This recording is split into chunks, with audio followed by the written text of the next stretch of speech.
নমস্কাৰ বন্ধু বান্ধৱীসকল, মোৰ ইউটিউব চেনেলৰ নতুন এটা ভিডিঅ'লৈ আপোনালোক সকলোকে স্বাগতম জনাইছোঁ। আজি পুৱাই ভিডিঅ'টো আৰম্ভ কৰিছোঁ, যিহেতু পথাৰলৈ বুলি গৰু উলিয়াই লৈ আহিছোঁ। আমাৰ পথাৰখন আপোনালোককো দেখাই দিওঁ আহকচোন। চাৰিওফালে মুকলি হৈ আহিছে। খেতিয়কসকলে ধানবোৰ নি ঘৰত সুমুৱাইছেগৈ, গতিকে পথাৰ মুকলি হৈছে। গৰু পথাৰলৈ বুলি উলিয়াই আহিছোঁ। আৰু এইফালে চাওকচোন, নিগনি গাঁতত কিমান ধান সোমাই আছে। কোনোবাই খান্দি থৈ গ'ল নিগনি গাঁতবোৰ। গতিকে ধানবোৰ এনেই পৰি থকাতকৈ ভণ্টিজনীয়ে লৈ ল'লে হাঁহ কুকুৰাৰ কাৰণে বুলি।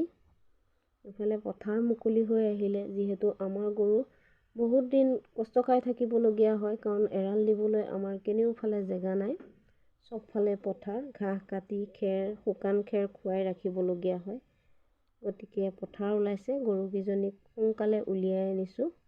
সোনকালৰ পৰা দিলেহে সিহঁতৰ পেট ভৰিব, গতিকে সোনকালেই উলিয়াই আনি গৰু পথাৰত দিলোহি। লৰালৰিকৈ আহি চাহ জলপান খাই জকাই বাবলৈ কাৰণে সকলো লগৰীয়াৰ লগত ওলাই আহিলোঁ। ওচৰতে খালডোং আছে, গতিকে তাতে জকাই বালে পুঠি, দৰিকণা, কাৰৈ, গৰৈ এনেকুৱা ধৰণৰ মাছবোৰ পায়। গতিকে জকাই বাবলৈ কাৰণে ওলাই আহিলোঁ। এয়া পথাৰৰ মাজত যি অলপ পানী আছে, তাতে পুঠি দৰিকণাবিলাক পোৱা যায়। গতিকে তাকে বাবলৈ কাৰণে ওলাই আহিলোঁ।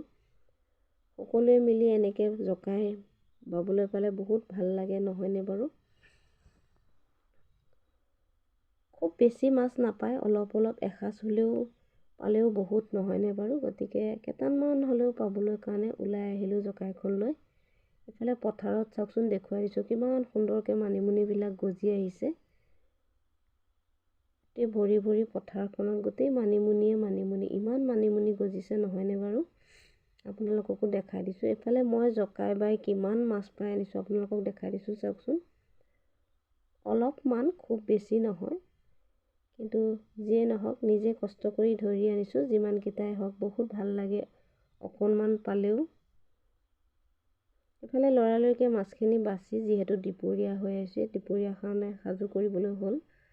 গতিকে লৰালৰিকৈ মাছখিনি বাচি ভাজি ল'লোঁ।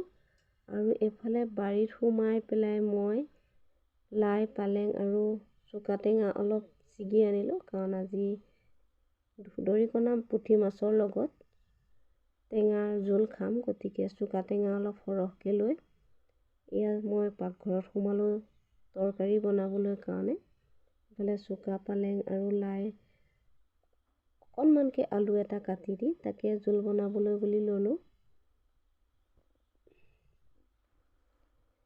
নিজৰ বাৰীৰ শাক আৰু নিজে ধৰি অনা মাছৰ জুতি লওঁ আজি।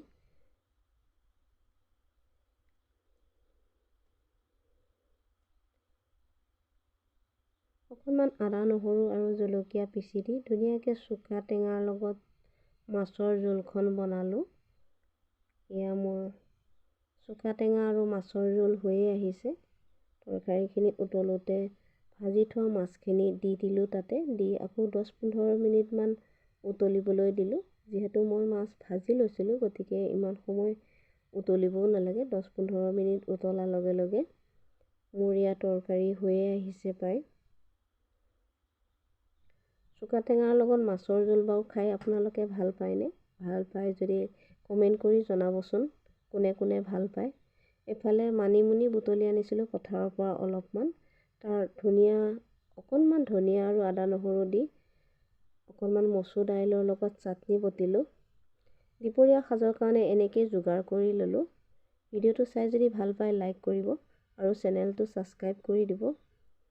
এয়া দুপৰীয়া সাজৰ কাৰণে মোৰ চাটনিও হৈ আহিলে। আজিলৈ আহিলোঁ বাৰু, আকৌ লগ পাম। ধন্যবাদ।